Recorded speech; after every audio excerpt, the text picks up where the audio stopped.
there's things I just don't know about this job, but I'm going to go find out. And I think that's something that people need to understand, that's one of the most powerful expressions of self-confidence you can have, is the word I don't know, and then followed by, but I'm going to find out.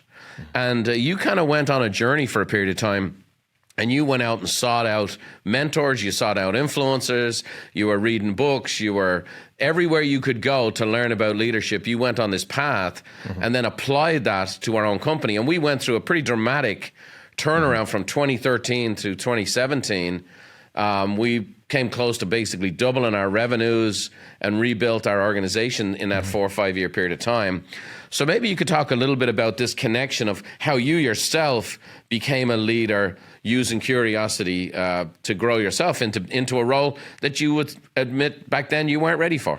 Yeah. Well, you know, I remember seeing a quote from Richard Branson one time. He said, say yes to the opportunity first and then figure it out later. Mm-hmm. And I think at that time, you know, obviously I'd learned the business. I knew a lot about our business, and I certainly knew it from the business development side of things. I think when you talked to me about it initially, I was like, yeah, I might not have all the experience yet, but I'm going to say yes to this because I feel like I can learn this and I can grow in this role. Mm-hmm.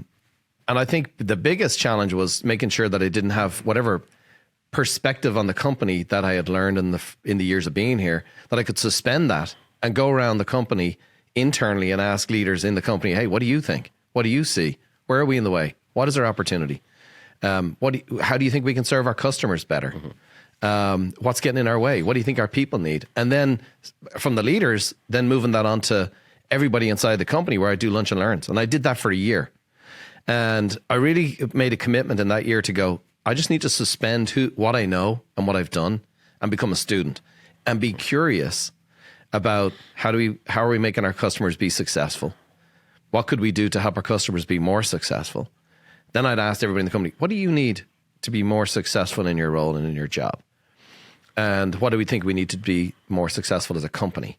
And I got pages and pages and pages. And I would say, honestly, we're still working through that list. Mm-hmm. But again, it broadened the perspective, and I didn't have to have all the answers. It took the burden off me. Mm-hmm. I just had to be curious enough to go in there and ask the questions of our team and then act on the answers.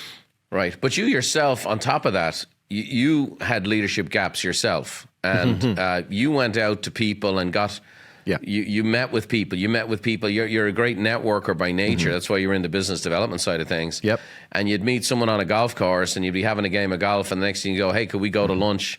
And they were the head of a major corporation, or they were a chief financial officer, or, you know, you made it kind of a commitment to initially do it through relationships. And explain to people, because I think there's people who are in need of filling in some gaps.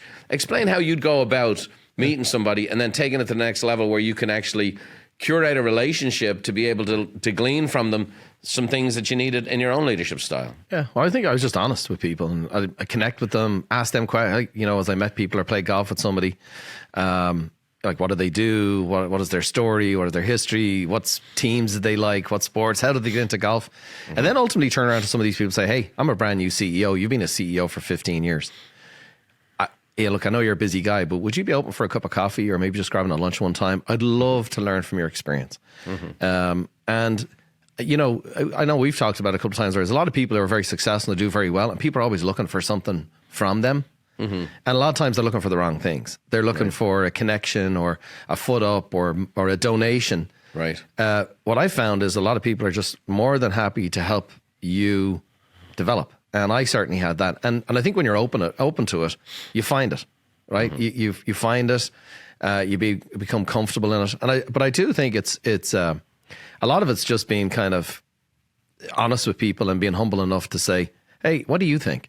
Mm-hmm. And how would you process this? So there's tons of people out there who are ready to help anybody on this call, just being open to it. And I think number one, knowing first of all that you need the help and that you're going to benefit from it. And then there was also times when I met with somebody and it was like, that wasn't really it. That wasn't what I thought. And that's okay too, because that's part of it. It's a process of elimination. But I use my breakfasts in the morning and my lunch times very well.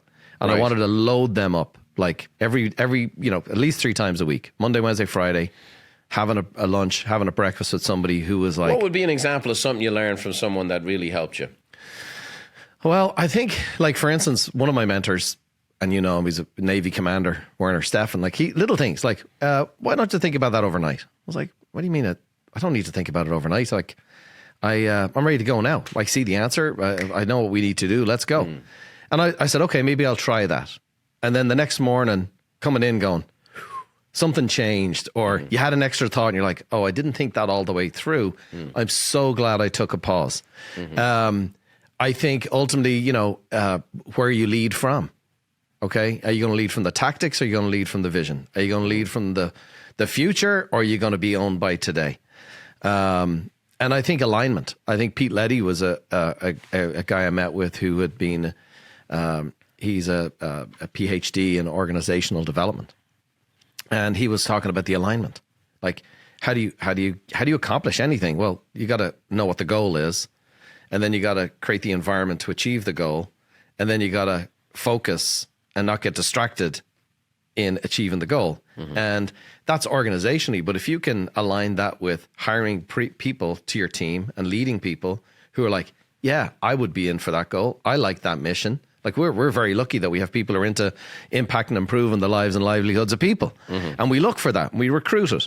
And then the next thing is to create the environment for them to, hey, do that and work towards that. Right. And last but not least, put focus. So, like, things like something as simple, no, maybe that's not simple, but, you know, meeting somebody who could simply explain that in a very simple way. I'm like, okay, great. I need to tighten up that. Thanks for watching.